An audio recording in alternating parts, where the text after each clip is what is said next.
Boker Tov à tous, nous sommes vendredi, Shushan Purim, et la page d'aujourd'hui c'est Daf Lamed Bet dans Masechet Ktuvot. Nous allons reprendre en bas de la page Lamed Aleph Amud Bet. Donc avant de commencer le shiur, il faut rappeler un petit peu le contexte, puisqu'on a fait on s'est un petit peu éloigné du point de départ. Donc dans notre Mishnah, on avait parlé de Elu Neharot Shiesh Lahen Knas. On avait parlé des Neharot, c'est-à-dire des jeunes filles qui auraient été donc violées et à qui on attribuait un knas, c'est-à-dire qu'elles avaient le droit à une compensation financière particulière due à leur âge, donc qui est en rapport avec le pasuk avec les psukim de la Torah qui parlent de ce cas-là. Et parmi les femmes qui avaient le droit à un knas, on avait parlé de Haba al-Achoto, Ve'al-Achot Aviv, Ve'al-Achot Imo, Ve'al-Achot Ishto, donc celui qui donc violerait sa sœur, donc la sœur de son père, ou la sœur de sa mère, la sœur de sa femme, al-Eshet Achiv, la femme de son frère, Ve'al Eshet Achi Aviv, la femme du frère de son père, Ve'al Anida, et la femme qui est donc touchée de l'impureté de Nida, Yesh Lahem Knas. Donc tout cela, ils ont un Knas, Afalpi Shien Beikaret, bien qu'ils soient sanctionnés par une peine de karet, En Bahem Mitad Beddin, ils n'ont pas de sanction de mort par un Beddin. Donc la Gemara revient sur cette Mishnah, donc et elle nous amène une contradiction. Donc Abba alachoto ve'alachot aviv v'chule urminhu, et donc on va mettre en contradiction notre Mishnah avec une autre Mishnah qui se trouve dans Masechet Makot et qui nous dit Elohen halukin. Voici les personnes qui reçoivent donc la bastonnade. Donc on traduit en français, c'est-à-dire en fait qui reçoit une peine de flagellation qui est deoraita, qui vient sanctionner une transgression de la Torah. Abba alachoto, celui qui aurait un rapport incestueux donc avec sa sœur, ve'al achot aviv, et avec la sœur de son père, ve'al achot imo, avec la sœur de sa mère, ve'al achot ishto, avec la sœur de sa femme, ve'al eshet achiv, avec la femme de son frère, ve'al eshet achi aviv, et avec la femme du frère de son père, ve'al anida, et sur la femme qui est touchée d'impureté de nida.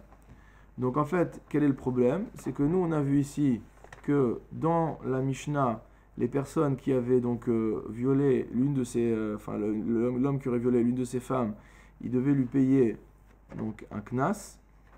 Et ici, on voit qu'il reçoit une peine de châtiment corporel. Il reçoit une flagellation, il reçoit malkout. Et ce qu'on ne comprend pas, c'est comment on peut avoir les deux à la fois. C'est-à-dire comment on peut avoir deux choses. Et la Gemara, elle nous dit, on tourne la page, Vekaimalan de noloke shalem. On tient comme principe qu'on ne peut pas avoir un cas où pour une même transgression, on va être à la fois loqué, à la fois on va recevoir une peine de flagellation et en même temps on va payer. Regardez le Rashi qui se trouve d'ailleurs dans le Hamoud précédent, donc qui est déporté. Vedenaf kalan le kaman mikderish ato. On va l'apprendre plus loin quand on va évoquer le pasuk kederish ato. Mishum risha achat atamechayevo. C'est-à-dire qu'on peut appliquer une sentence à une personne par rapport à une faute. Veyata mechayevo. Mishum shetereshayot. Mais on ne peut pas lui appliquer une double sentence. Donc la notion de double peine, elle est exclue dans la Torah. On ne peut pas à la fois, pour la même avera, pour la même transgression, avoir une flagellation et un paiement pécuniaire. Amar Oula enseigne. Lo kashia. Il dit en fait, il n'y a aucune contradiction entre les deux Mishnayot, entre la Mishnah de Ketubot et la Mishnah de Makot. Kan ba'achoto nara, kan ba'achoto bogeret. Donc dans un cas, on nous parle, donc il a pris le cas de la sœur, il dit dans le cas on parle de sa sœur lorsqu'elle est nara, et dans l'autre cas, on nous parle de la sœur lorsqu'elle est bogeret. Alors très rapidement, vous savez comment enseignent les maîtres, la différence entre la naira et la bogeret n'est que de 6 mois.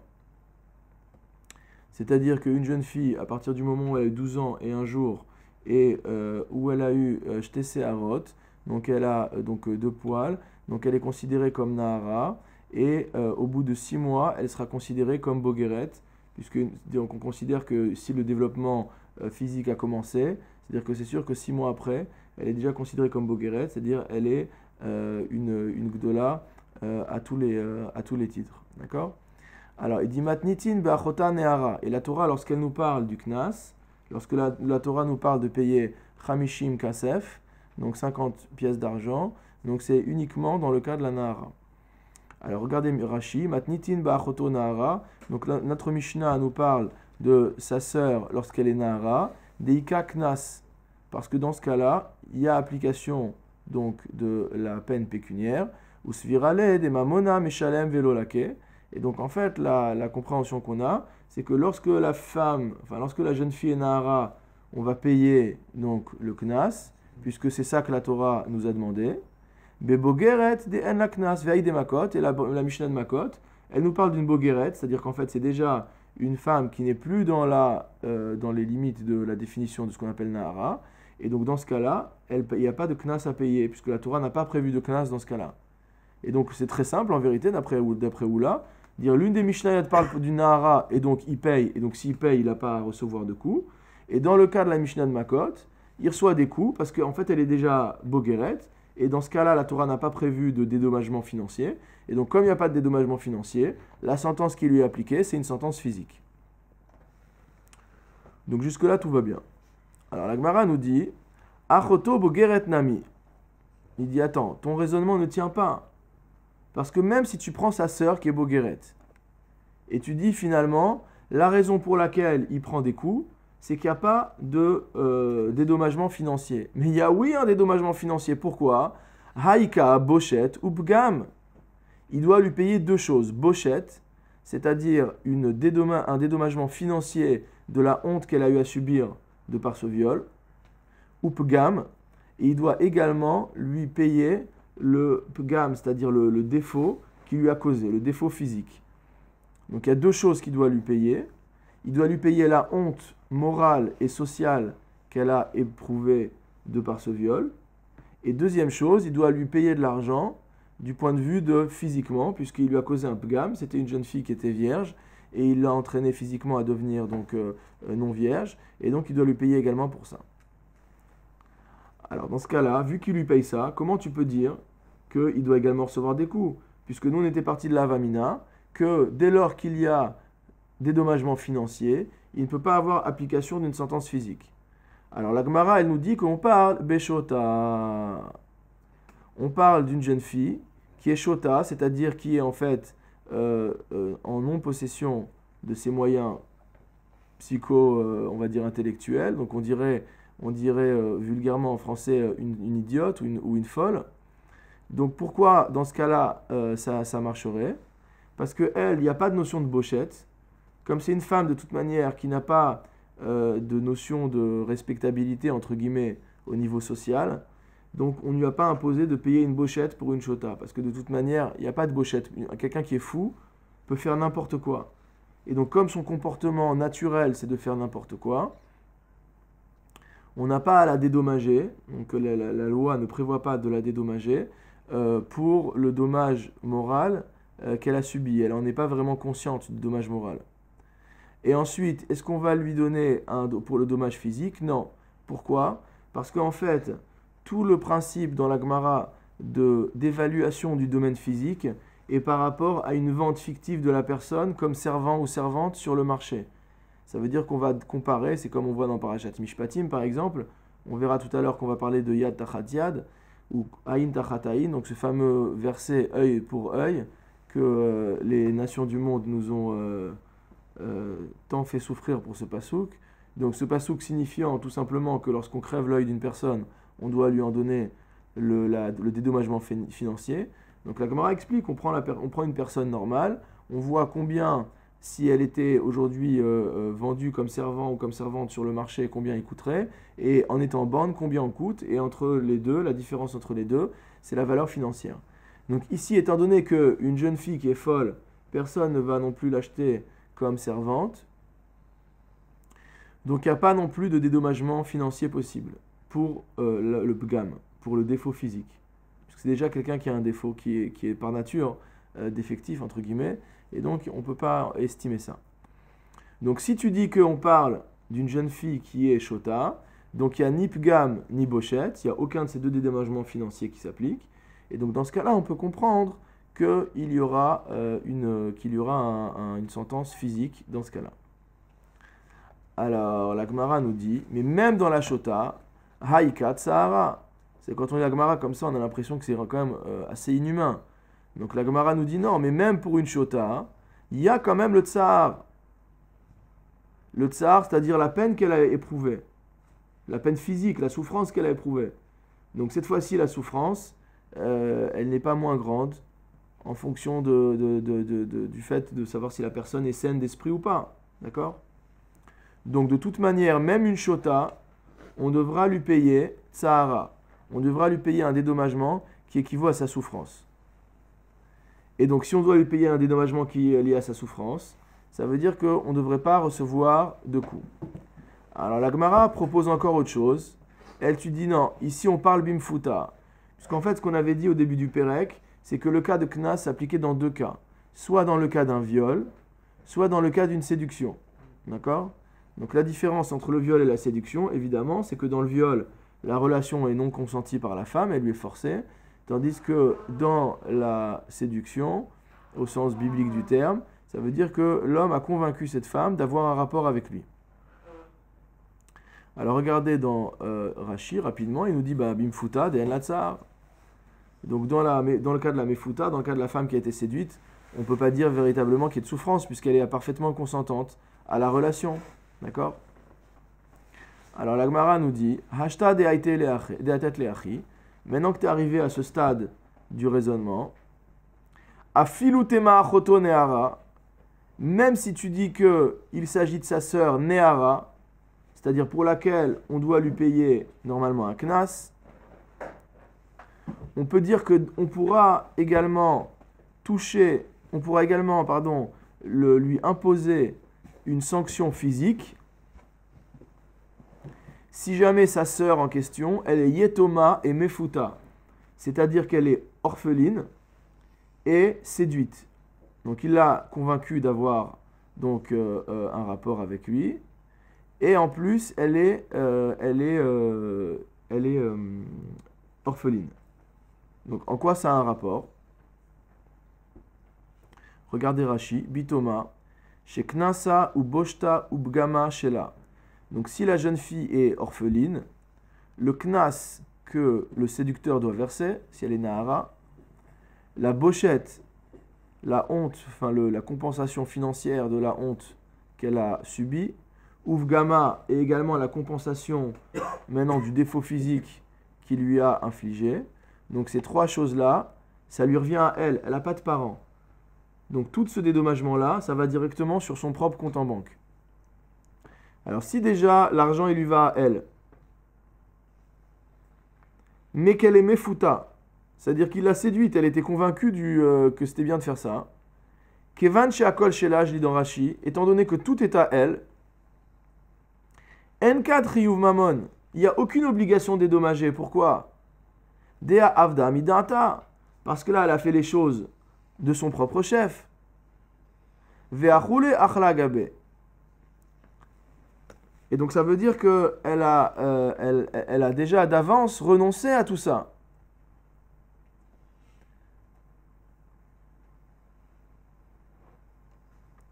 Shota lo garsinan. Bon après ça c'est un problème de version, donc je m'arrête là. Donc pour expliquer simplement.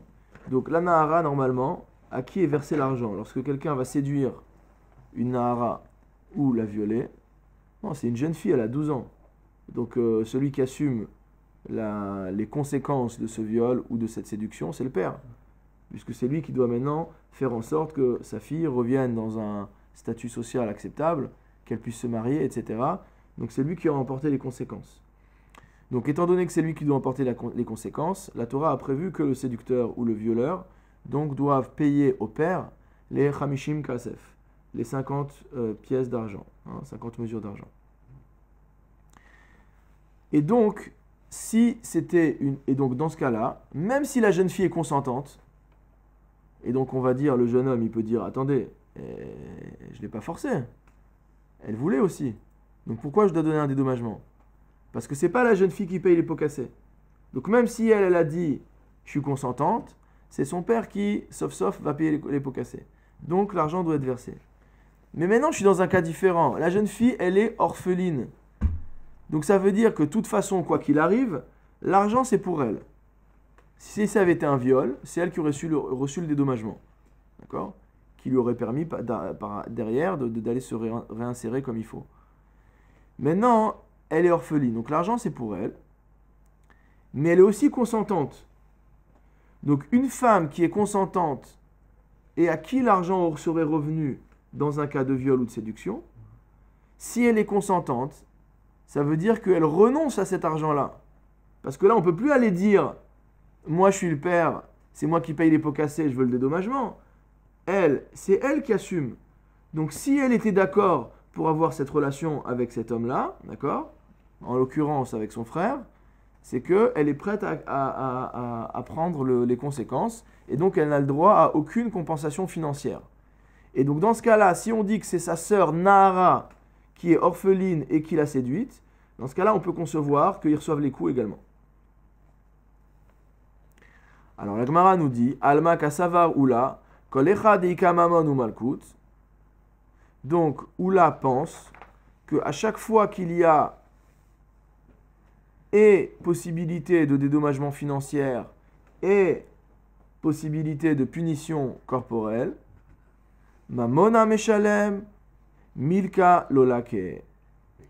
C'est-à-dire que comme on est arrivé à prouver qu'il y avait un cas où même si c'est sa sœur qui est Nahara, il va devoir recevoir la bastonnade, d'accord? Puisque en fait, il y a ici aucune raison de dédommager la jeune fille, d'accord? Et que malgré tout, dans la Mishnah, on a dit que Eluna Harot chez Eshlaim Knas, que sa sœur, elle fait partie des jeunes filles qui reçoivent un Knas, et donc qui ne reçoivent pas des coups. Donc le séducteur ne reçoit pas de coups. Or ici, il aurait dû recevoir des coups d'après le raisonnement qu'on a là. Donc ça veut dire que tout le raisonnement qu'on a échafaudé jusqu'ici n'est pas bon. Et que Oula, qu'est-ce qu'il pense? Il pense que le kol hechad eka mamona ou malkut, mamona meshalem milka lolake.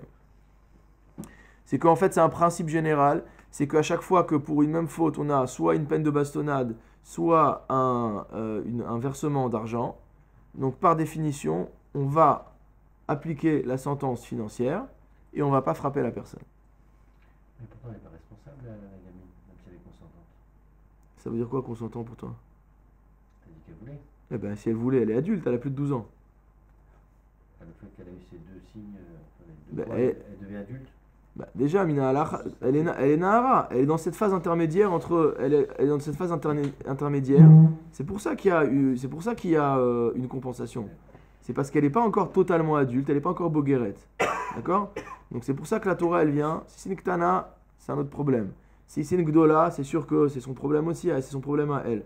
Maintenant, dans la lisière intermédiaire entre Ktana et vraiment adulte, alors là, il y a un problème. Et c'est là où la Torah vient et te dit il faut instituer une compensation. D'accord? Alors la Gemara pose une question. Elle nous dit Menale le Oulaha. Comment Oula il peut déduire une chose pareille?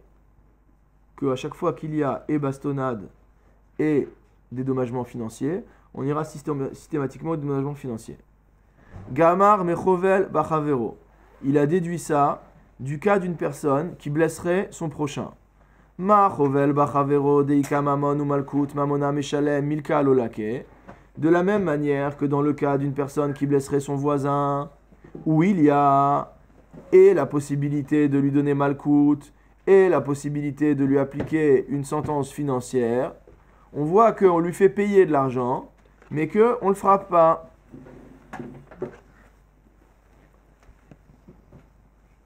Afkol hecha deika mamon ou malkout.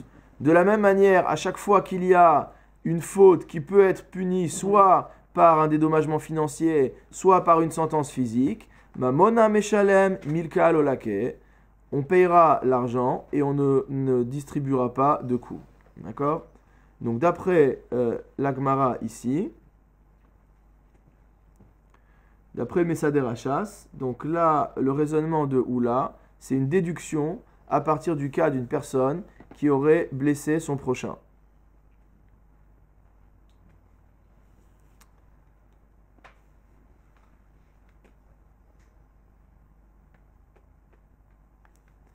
Alors, la Gemara pose la question.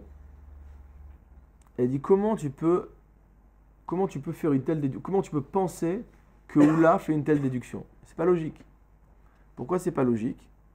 Parce qu'en fait, il y a quelque chose de particulier dans le cas d'une personne qui blesse son prochain. Et comme il y a quelque chose de particulier, alors on ne peut pas en tirer de conclusion générale. Quelles sont les choses particulières? Ma lechovel bachavero sheken chayav bachamisha dvarim.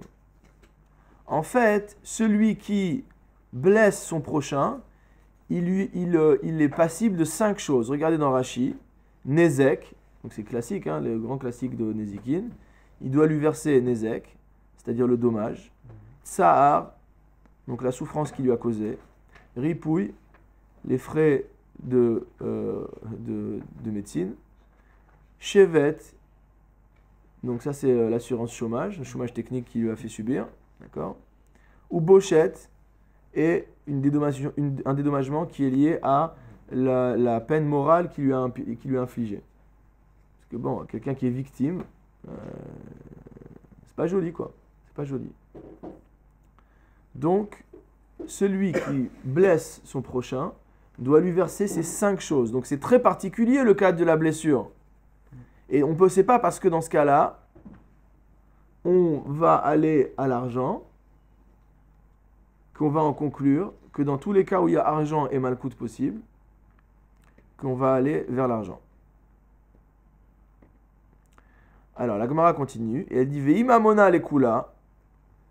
Maintenant, si tu me dis que le fait de verser de l'argent, c'est kalmina malkout, comme explique Rashi, c'est finalement une sentence plus légère que le fait de le frapper, ça ne marche pas non plus.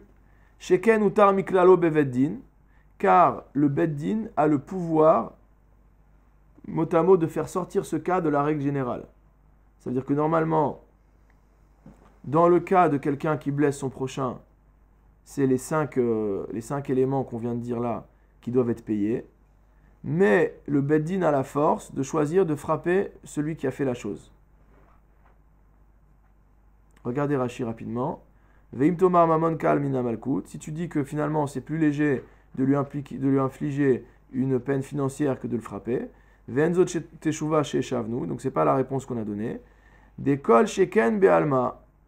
A fortiori, dans un cas général. Mazé shechamur leitrayev bachamisha dvarim nidon bekala shebene chiyuve shebahen. Dire si déjà tu dis que le cas le plus difficile qu'on a pu trouver, à savoir le cas de Chovel, puisqu'il a normalement 5 peines, 5 choses, on va malgré tout lui imposer la punition financière plutôt que de le frapper. Alors, Ika et Mifrach, on peut répondre, on peut casser ça en disant Amale Chovel Bachavero Sheken Utar Miklalo Beddin, des Nitan Reshut le Beddin, voilà l'explication de Rashi. Ça veut dire que le Beddin a le droit, les Alkoto, de le frapper malgré tout. Tandis que dans le cas du viol ou de la séduction, le Beddin n'a pas la possibilité de frapper la personne. Ça ne fait pas partie des peines que la Torah a prévues. D'accord? Donc dans le cas de celui qui a infligé une blessure à son prochain, la Torah a prévu aussi bien un dédommagement financier qu'une peine corporelle au Beddin.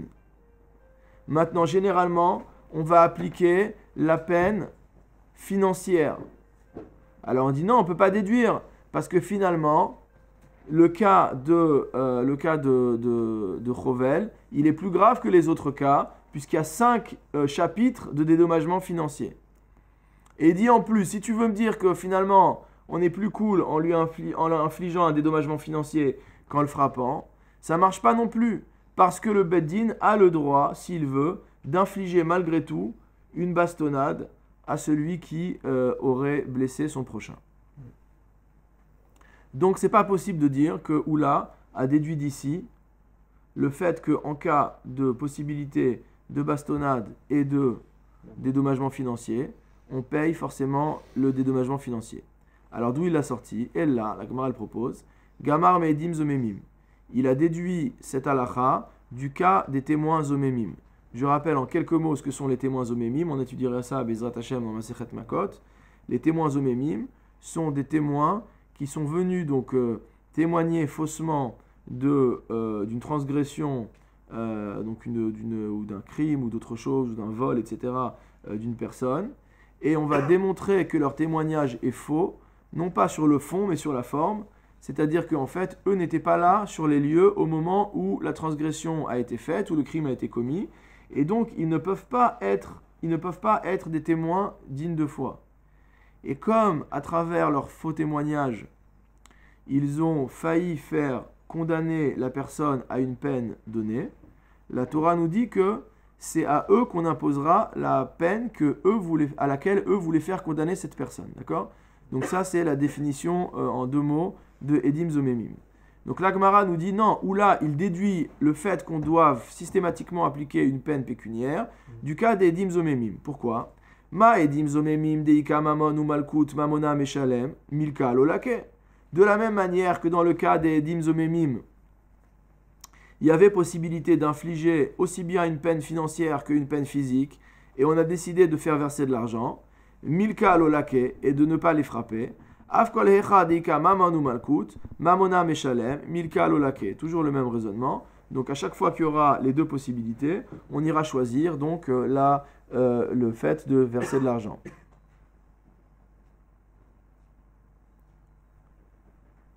Alors pourquoi, maintenant, juste une petite question, c'est pourquoi dit-on que il y a dans le cas de, Edim Zomemim, il y a et l'argent et Malkout, donc et Mammon. C'est pour une raison simple, regardez Rashi, Malkout, Eka Mammon, Deka Asher Zamam, il y aura forcément le dédommagement financier parce qu'il a voulu imposer à son voisin de faire un dédommagement. Donc, nous aussi, on va devoir, donc lui aussi à son tour, c'est lui qui va devoir payer. Et il y a également Malkout parce que l'autre année, il a fait un faux témoignage. Donc il a transgressé un lave de Horaïta, il a transgressé une interdiction de la Torah, et donc à ce titre, il doit recevoir des coups.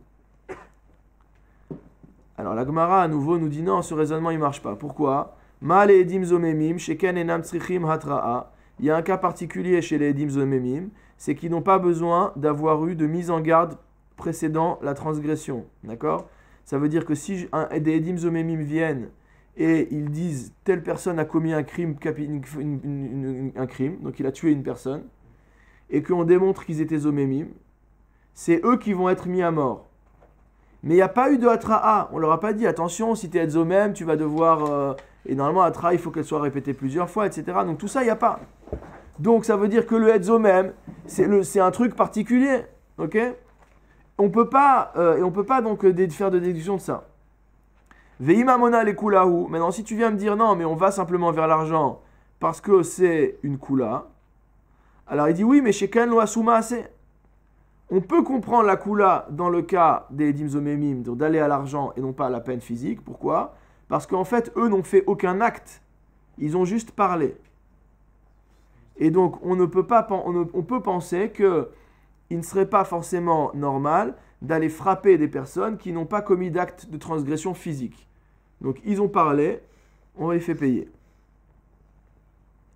Donc, la Gemara, qui n'arrive pas à démontrer la raison pour laquelle Oula pense qu'on paye Mammon plutôt que Malkout, il dit Gamar mitarvaihu.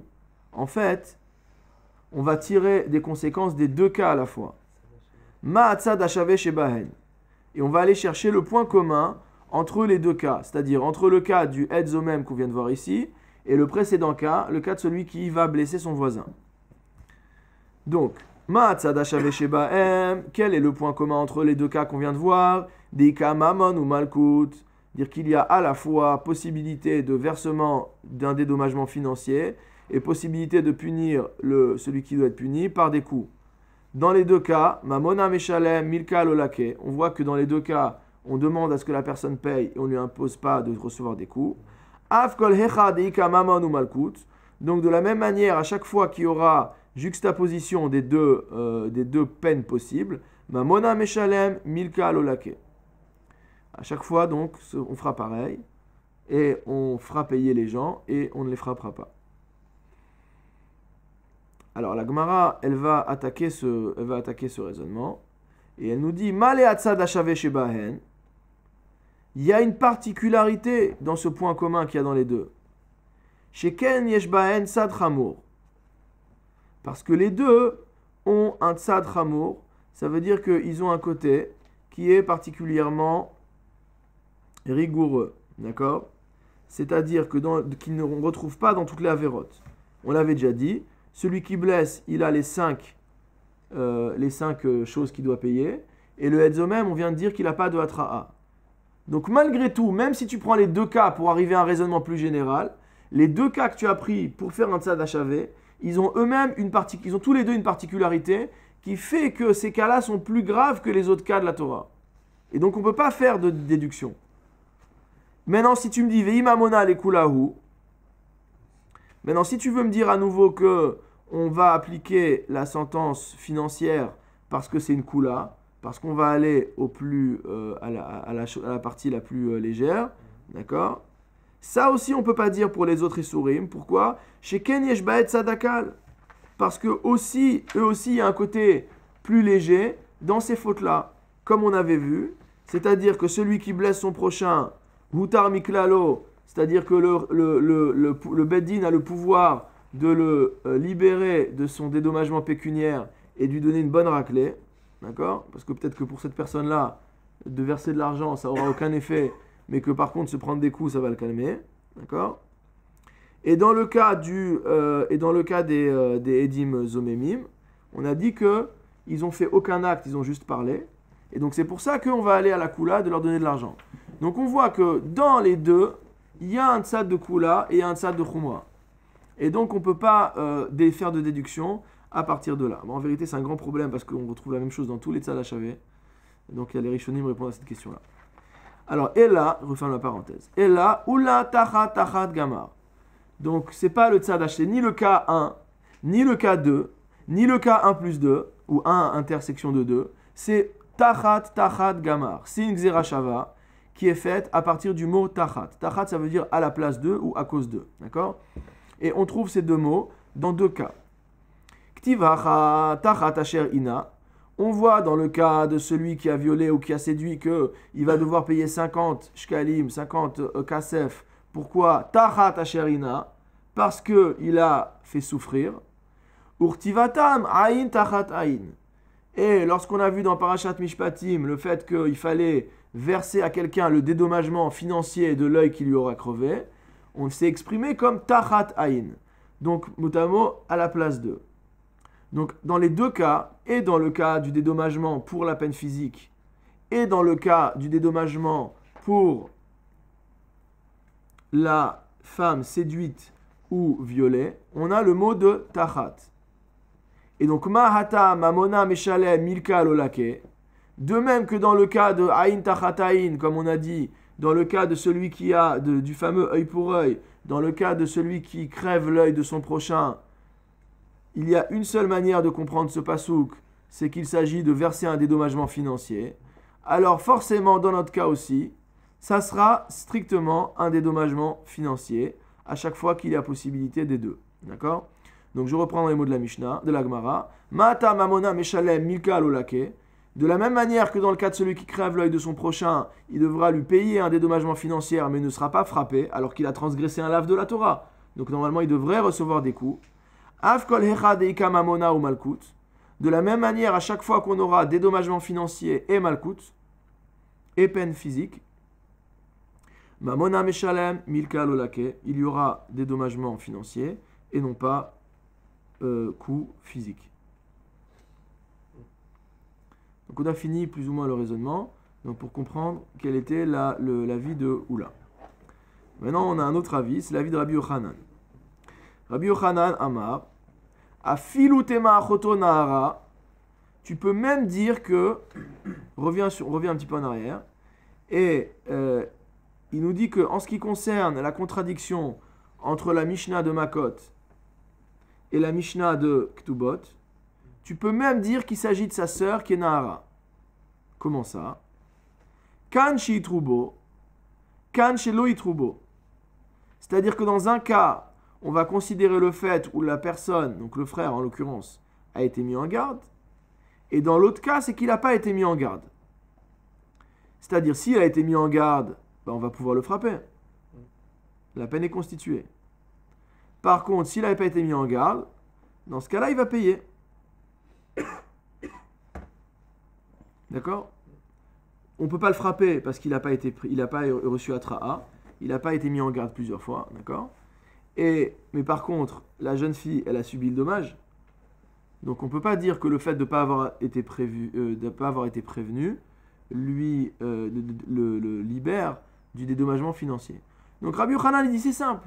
La Mishnah de Ktubot qui dit qu'il y a un knas, il te parle du cas où le violeur ou le séducteur n'a pas été prévenu de ce qu'il encourait s'il faisait cette faute-là. D'accord?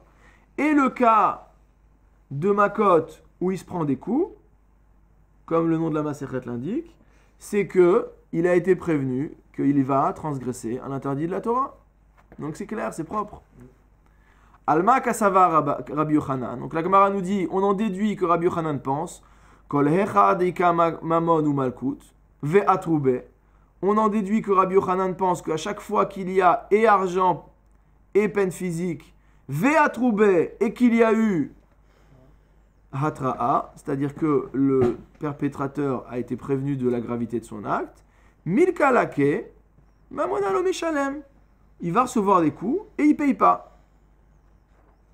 Donc c'est la même chose que Oula, à la différence de la Hatra'a. C'est-à-dire que Oula, on avait déduit qu'il pensait que dans tous les cas, à chaque fois qu'il y a argent et Mammon, alors c'était l'argent et Malkout, pardon, alors on payait et on ne recevait pas les coups. Et donc on a dû faire une déduction particulière. Mais Rabbi Yochanan nous dit non. Il dit en fait, dans le cas où la personne aurait pu recevoir les coups, et ça veut dire qu'elle a eu Hatra'a et qu'il y a aussi Mammon, alors dans ce cas-là, il y aura Mammon. Non, il dit Kol Echa Dika, oui c'est ça, Kol Echa Dika Mammon ou Malkout, à chaque fois qu'il y a argent et Malkout, et qu'il a reçu la Hatra'a, donc vu qu'il a reçu la Hatra'a, il transgresse l'interdiction de la Torah, donc de manière complète, et donc il doit être frappé. Et à partir du moment où il est frappé, on ne peut pas en plus exiger de lui un dédommagement financier.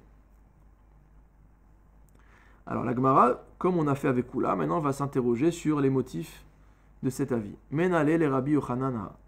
D'où Rabbi Yochanan sort ce principe. Amar Kera, on a un pasouk qui nous dit que Kederish Ato. Donc on étudiera ce pasouk très en détail. Bezrat Hashem dans Masechet Makot. Également, c'est rapporté également dans Baba Kama. Donc lorsqu'on frappe, lorsqu'on inflige une peine donc de flagellation, donc Malkut Arbaïm, on dit qu'on le frappe Kederish Ato. Ça veut dire en rapport avec la faute qu'il a commise. Et qu'est-ce qu'on déduit de ce pasouk? Mishum Risha Achat Ata Mechaivo, Veyata Mechaivo Mishum Shterish Ayot. Donc je vais traduire littéralement, mais ce n'est pas le sens de l'expression, pour que vous fassiez le rapport entre les deux. Le sens littéral, ça veut dire on va le punir pour un méfait, mais pas pour deux méfaits. En vérité, c'est pas ça que veut dire l'expression. L'expression veut dire que on ne lui impose pas deux peines pour un seul méfait. On ne peut pas, pour une même avéra, imposer à la personne et de payer de l'argent et de recevoir des coups. Usmichle, et juste après ce pasouk, on voit qu'il y a marqué Arbaïm Yakenu, qu'on le frappera, qu'il recevra 40 coups. Donc en fait, on sait d'après la tradition que c'est 40 moins 1, 39. Donc il recevra ces fameux Malkut Arbaïm.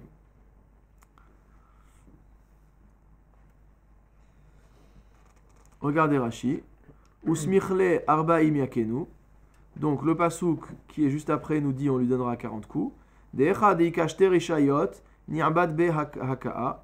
Donc on voit ici que lorsqu'il y a, c'est pour nous apprendre que dans le cas où il y a les deux rishayot, c'est-à-dire et la possibilité de le condamner financièrement et la possibilité de le condamner à une peine physique, on doit, si la avéra est constituée du point de vue de la Torah, on doit non pas le faire payer, mais lui faire recevoir des coups. Et donc c'était bien l'avis de Rabbi Yochanan.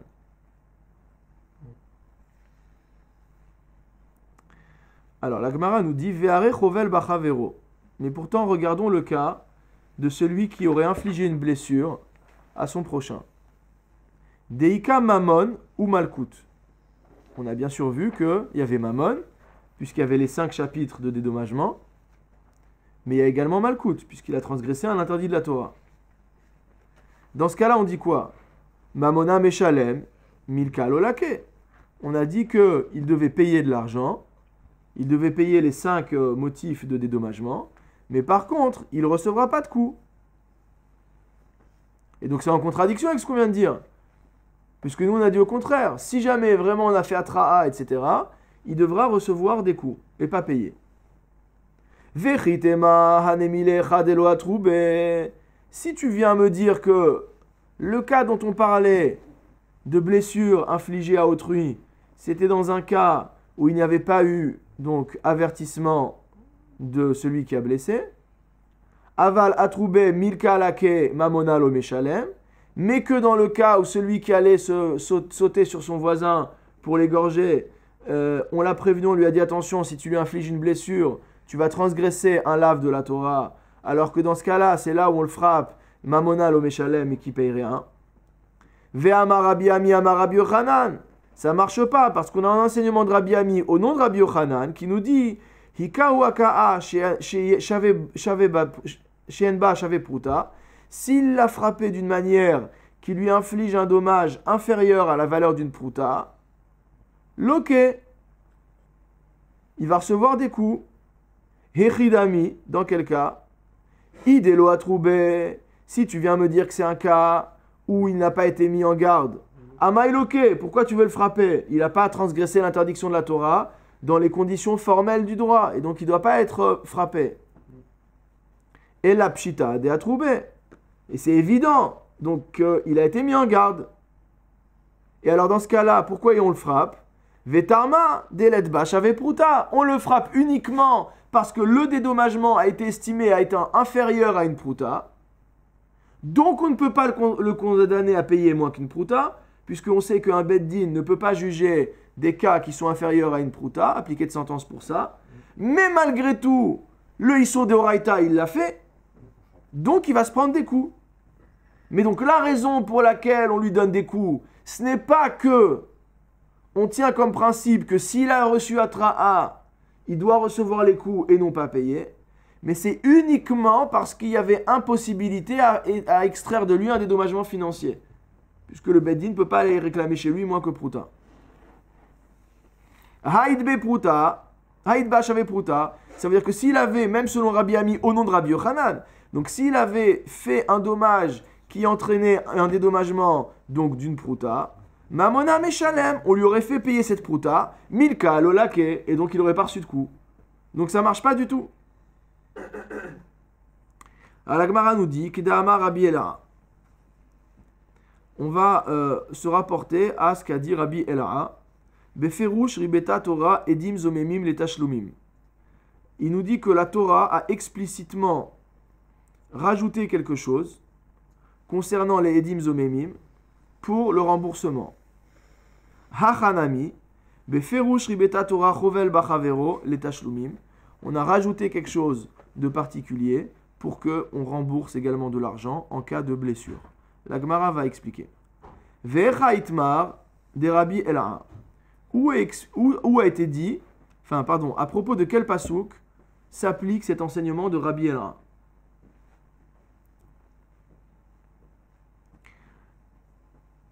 Aha. Donc c'est par rapport à ce cas-ci. Meidim Anou, on est dans le cas où il y a des personnes qui viennent et qui disent, nous témoignons, et ishploni, concernant telle personne, shechayav lachavero mataim zuz.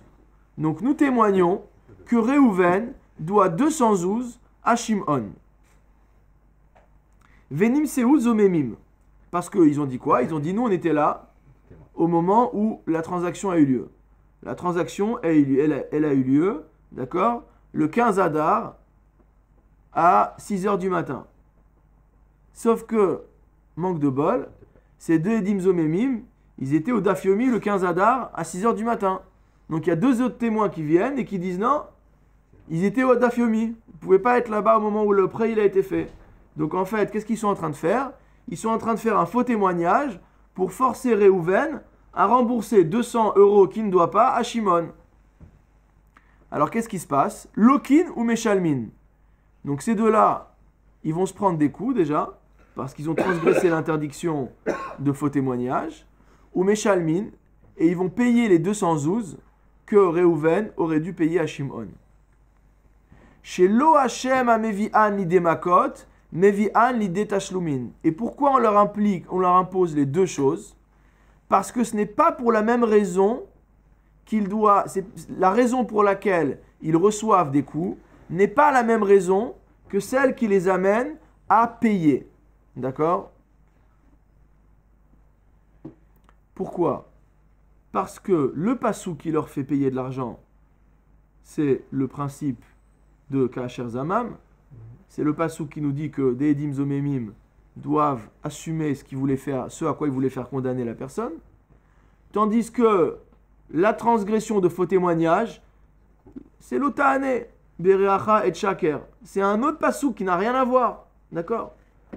Donc on n'est pas dans le cas de un interdit de la Torah pour lequel le même passouk prévoit deux peines et que qu'on dit donc dans le cas où il y a la tra'a, on va appliquer ça, dans le cas où il n'y a pas la tra'a, on va appliquer mammon, etc. On n'est pas dans ce cas-là.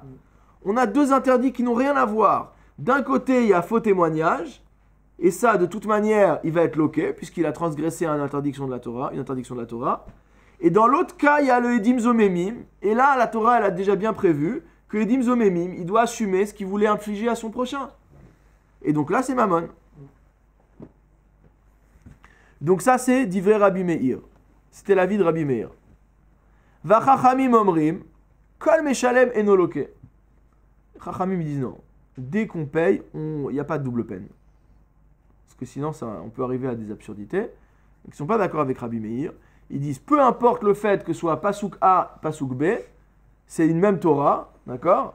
Hachem, il s'est exprimé dans plusieurs psukim, mais c'est la même Torah. Et donc, dès qu'il y a les deux, dès qu'il y a nécessité de punir la personne, et par une sentence physique, et par une sentence financière, on va appliquer la sentence financière et on va laisser de côté les coups. Venema, est-ce à dire, kol aloke et nomeshalem, que toute personne qui recevra une peine de châtiment corporel et nomeshalem, elle ne va pas payer le dommage. Amar Rabbi El'a, beferush ribeta Torah edim zomemim le tashlumim. Rabbi El'a, il te dit non, le cas des edim zomemim, la Torah, elle a rajouté quelque chose pour te dire que dans ce cas-là, il fallait payer quand même. Mais normalement, on ne paye pas. Qu'est-ce qu'elle a rajouté? Echan ribeta Torah. Où elle a rajouté? Mikedi ketiva sitem lo kasher zamam la sot le achiv. C'est vrai que c'est marqué dans la Torah que de la même manière qu'il a voulu faire à son frère, on va lui faire à lui. Donc ça, c'est vrai que c'est marqué. Et qu'on avait besoin de ça. Sinon, on ne pouvait pas dire qu'il y avait besoin de payer. Alors il dit Yad Beyad, la Mali. Ce fameux Yad Beyad qui suit, donc c'est un passouk suivant, Rashi explique, Dismichle lotachos enecha nefesh benefesh, etc. Yad Beyad. Donc il y a une répétition de plusieurs mots. Pourquoi on dit Yad Beyad, mot à mot, main dans la main? La Mali, pourquoi? Ça veut dire Davar anitan miyad leyad. On est en train de faire une allusion à quelque chose qui s'échange de main à la main. Et qu'est-ce qui s'échange de main à la main? Umaynihu, mamon, c'est de l'argent. Donc dans le cas de Edim Zomemim, la Torah a rajouté une expression particulière venant nous indiquer qu'il faut qu'il y ait des dédommagements financiers. Chovel bachavero, dans le cas de celui qui blesserait son prochain, Nami, c'est la même chose. Mikedi dirtiv ka'asher asa ken yaselo. C'est vrai qu'il y a déjà marqué, de la même manière qu'il lui a fait, on lui fera à lui. Et donc, on sait déjà qu'il faut lui appliquer cette sentence-là. D'accord? Mais après, il dit quoi? Ken inatenbo. De la même manière, on lui donnera. C'est le mot netina qui est utilisé. Alors, pourquoi on rajoute une deuxième fois ça? Davar sheshbo netina. Il s'agit d'une chose qui se donne. Umayniou, qu'est-ce qui se donne? Mammon, de l'argent. Donc, à ce stade-là, on a détruit plus ou moins le raisonnement de Rabbi Yochanan. D'accord? Puisqu'on a trouvé qu'à chaque fois, dans les deux cas, c'était des cas d'exception. Et que donc ces cas d'exception n'étaient pas dus à un principe général, Lié à Malkout. Donc on va s'arrêter là parce qu'après la Gemara part dans la suite du raisonnement. Shabbat shalom.